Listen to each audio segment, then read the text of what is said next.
This is the American Tier 10 Collector Tank Destroyer, the XM66F, a vehicle that we will be playing until we loosen for today's video. I swear I had made a play to lose in this tank, but I scrolled through my videos for about 5 minutes trying to find it, and I literally couldn't. So if I did post one, now you get 2 play to loses in this vehicle. And if I didn't, then here you go. Now the XM66F is a vehicle I have not played since the release because I feel like everybody wants to tunnel this tank, and it was just a little bit too new to pull out on the battlefield. So I gave it about a month, and now that the Christmas event's basically over, I'm going to try playing this vehicle and see how I can do it. And I only have 30 games in the tank. So just a quick recap, because a lot of people have probably forgotten a bit about its stats. 0.326 dispersion, pretty good. It's got 4 seconds of aiming time, pretty meh. It's got 3,300 DPM with calibrated shells, 3,560 if you're running rammer. The vehicle's got good pen on the standard, 285, great on the premium, 374. It's got decent DPS at 410, pretty mid-HE though at 470. And the vehicle's got 10 degrees of gun depression. It's able to reach a top speed of 40, reverses at 20, and it's got a pretty good power to weight of 15.5. Essentially the best way to describe this vehicle is an E4 with a better turret, a worse gun, and much, much more mobility. It's honestly an incredible tank. The only downside of this vehicle is that it's a tank destroyer, and at the end of the day, TDs are not as influential as heavies. I have a 60% win rate in this vehicle while rocking 3,600 damage. Like, the damage is great, but the win rate, pretty mid, to be honest. I mean, I can go 75% in a 114 SP2, and that is by no means as strong as this tank in any way, shape, or form. So it's a great example of how TDs just struggle to win, especially non-turreted TDs. And while this tank does have a turret, to be fair, it only turns about as much as the T28 HTC, which in reality really isn't all that much. So that's something you always got to keep in mind.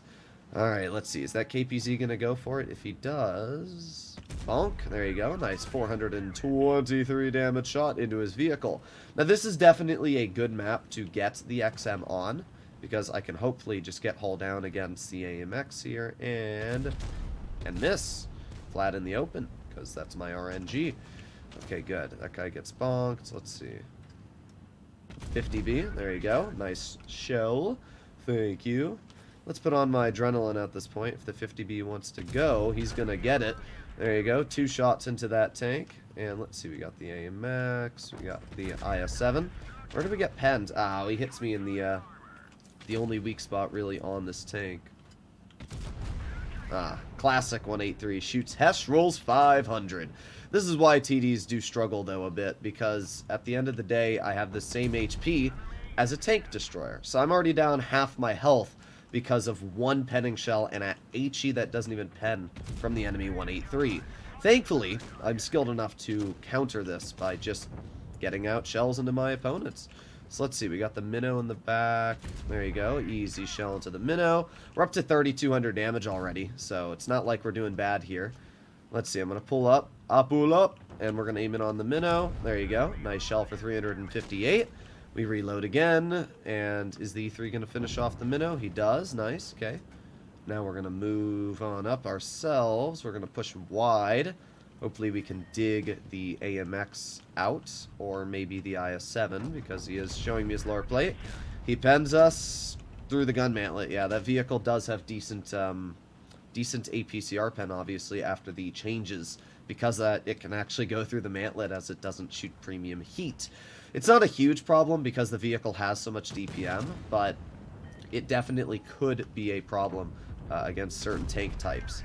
So there you go. We get a nice shell into the IS-7. Now we're just going to maneuver on up, and we're going to load in a heat shell, and apparently we hit the guy's gun, which is not great for us. And as you can see, he goes right through our turret mantlet once again.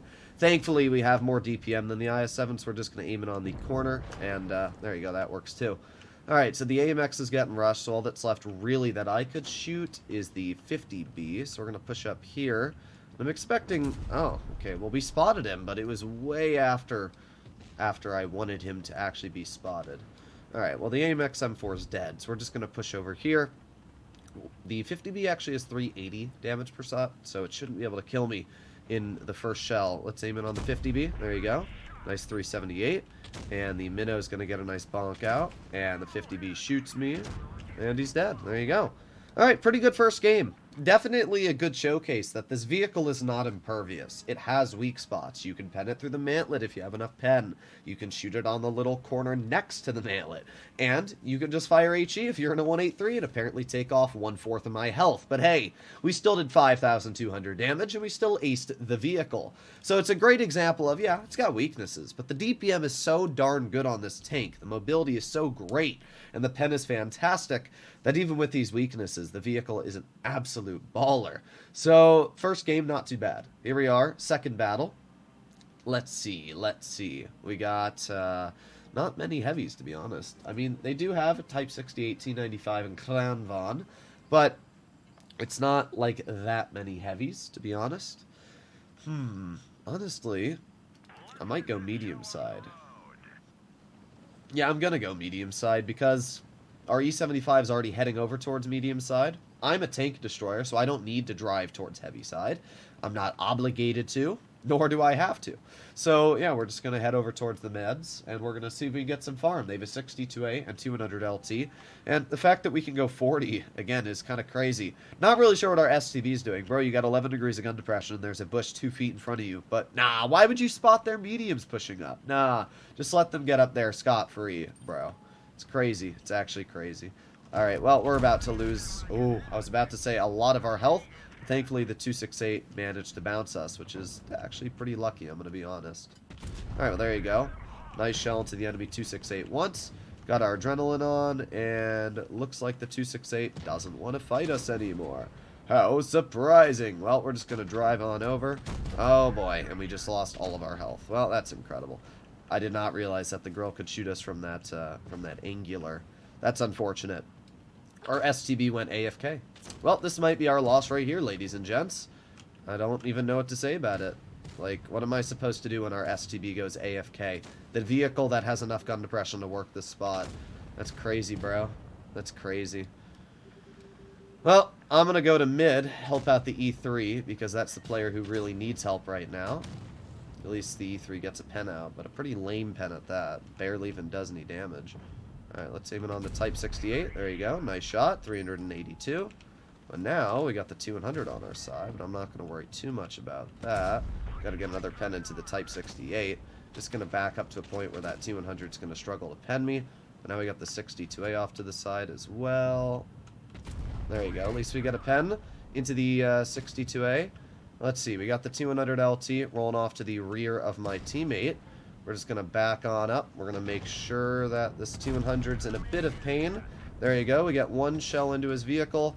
But as we can see, it's really not going all too well for our team here. There you go. Nice clear onto the enemy. But now the 62A is rolling off to our side. We got everybody rolling off to our rear, so I'm going to push this way. See if we can clear the Type 68 really quick. Doubt it's going to matter, though. There you go. One shell into the Type. Let's just keep on going over here. We got penned once. And Type is dead. But so are we, because our STB decided to go AFK right in the beginning of the battle. Whoa. Well, there you have it. The quickest play to lose I've had in the channel yet. Not much to really say about it when your STB goes AFK. As I said, like, that player alone probably threw this game for the team. But, oh well. We did good, and it wasn't the vehicle's fault we lost.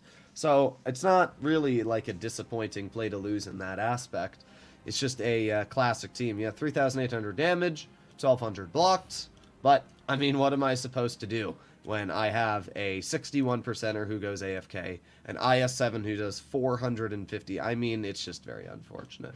We also bled a lot of our health early game, but it would not have changed that outcome. That team was just a lost cause. So, this is the XM66F. It's still an incredible tank, but as you can see, it's not a heavy. If I was in a heavy, I might have been able to hold that flank there a bit longer, but because I'm in a tank that only has about 2,000 health, it means if I get shot once or twice, and as you saw that grill hit us, basically stopped us from being able to hold there anymore, so I just went somewhere else. It's a great vehicle. As I said, I'm averaging upwards of 3,700 damage now, but unfortunately, you just can't keep the win rate up sometimes. Incredible tank. It's got so much capability, but it definitely needs a team. Hopefully you enjoyed today's video. Let me know what you guys think about this tank in the comments, and I'll see you in the next one. Bye-bye.